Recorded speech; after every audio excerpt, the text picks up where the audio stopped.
Hello, I'm Mike Robinson. I teach at Salk Middle School. I'm an 8th grade math teacher and I also teach Avid elective, but I also do it in a way that's different from most teachers. I do what's called an active learning classroom.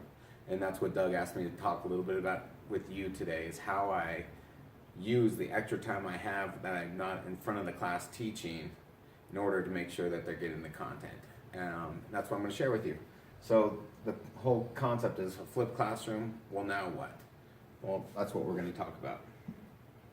So first thing I think it's important to note, because I'm a teacher and I always think about what I'm doing next, is what's my typical week look like? As you can see, on Monday, my typical day is what I call a learning/interactive day.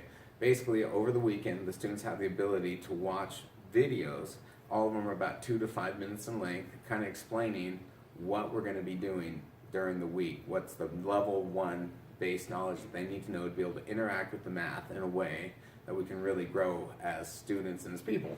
So that's what we do on Mondays. It's a rehash. I make sure everybody watches the video, so if they were too lazy and didn't do it over the weekend, I give them the opportunity to catch up real quick. And then we are interacting with the knowledge in different ways that day. On Tuesdays, it's strictly a station drill and practice. I'm going to show you what my classroom looks like shortly.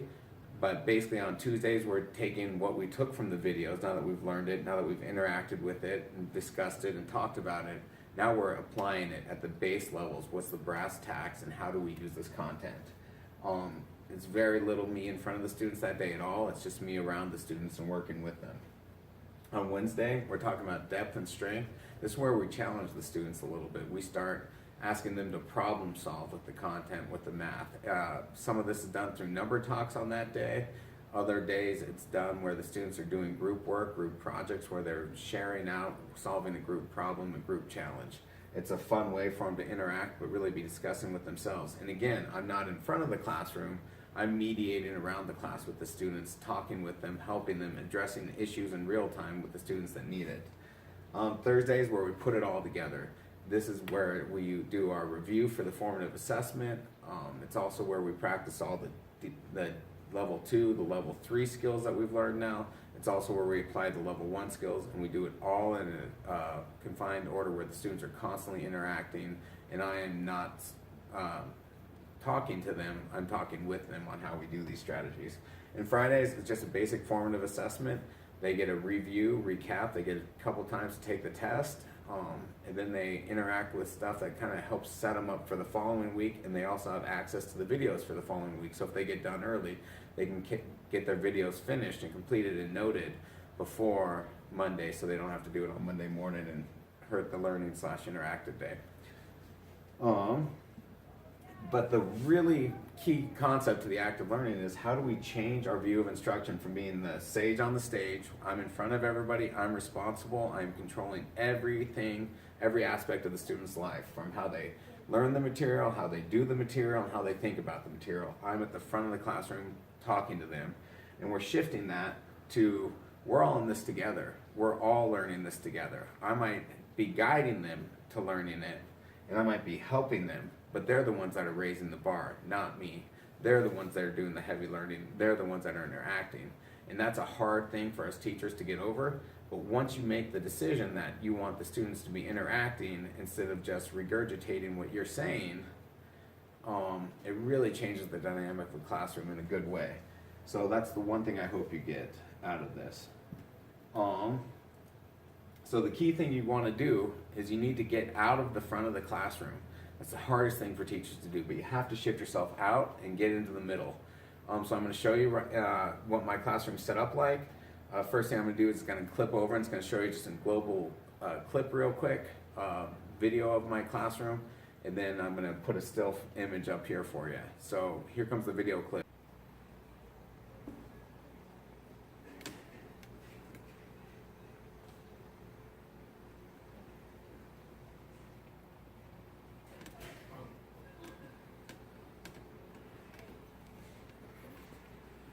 See, when we come back, my classroom is pretty wide open, but as you see, this is my teaching area. It's right in the middle of these 4 desks. It's my base camp where I spend the most time in my classroom, even on the Monday when we're doing our learning day. And everywhere else you can see I have 5 computer stations set up around my classroom. Now those computer stations are important because on Tuesdays and Wednesdays when we're doing the deeper knowledge skills, I'm stationing kids out, one at each computer. They have different tasks. Some are on Quizlet, some are on Socrative, some are in Guru, some are playing interactive math games, while I have another group right here in the middle with me when we're working through problems. The key thing is I have kids interacting with the math in different ways. They're building those connections in different ways. They're also getting lots and lots of practice without realizing they're practicing. While in here, it's really easy for me to grab kids in a set of 10 students as we're working through a worksheet together. It's easier for them to ask me in the small group setting where I can address right there. Now the difference is when we normally talk in front of the students, everybody's going at the same pace. This model allows students to get ahead, and it also allows the kids that are falling behind to be identified really quickly, and I can have a one-on-one interaction with them where we can really get them caught up in real time and address where they're having fallbacks. So that's why I set the classroom. Now you see this desk in the back here, that's literally just a space holder to keep people from going in the corner of my room. All my time is spent between these 4 desks right here. Couple of resources that I use a lot, especially when I do the stationing, is Guru. That's where I house every single one of my virtual lessons, as well as my notes and worksheets and any interactive games. It's a wonderful website. If you haven't checked out guru.org yet, I highly recommend it. Quizlet.com is great for review days as well as the level 1 knowledge. So on stations, I'll have kids doing Quizlets that I've built out or borrowed from other teachers because they're free. They're just working through, they get through at least anywhere between 50 to 100 problems in their 20-minute station times. Now these are all level 1 problems granted, but it's a great way to get them to interact with it. Socrative is what we use on the deep depth of knowledge days, where they can work in pairs, but it also gives them the ability to do a race where they can see themselves going across the board. It helps them focus on and discuss where they're having struggles, but also allows them to interact with it in a way. And it allows us to control how they are answering problems. So do you want to do short answer problems? Here you go. Do you want multiple choice, true, false? You have more control there. Socrative is a great website. And then of course, 10 Marks and Khan Academies. I use 10 Marks strictly for my Smarter Balance practice tests because those are very challenging problems like the Smarter Balance. And then the Khan Academy, I grab most of my short little 3 to 5 minute videos for the kids to watch from Khan Academy on what they're supposed to be doing there. I'm hoping that this is what Doug was looking for, but if not, I apologize, but that's what I do with my time. I've spent all my time that I usually used to use for instruction is spent interacting with small groups of students, catching where they're going wrong, and monitoring where they're succeeding, especially with the small group things.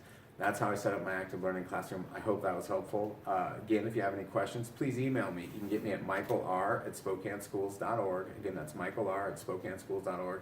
And I'd be happy to discuss anytime you want strategies to make your classroom an active learning classroom too. Thank you.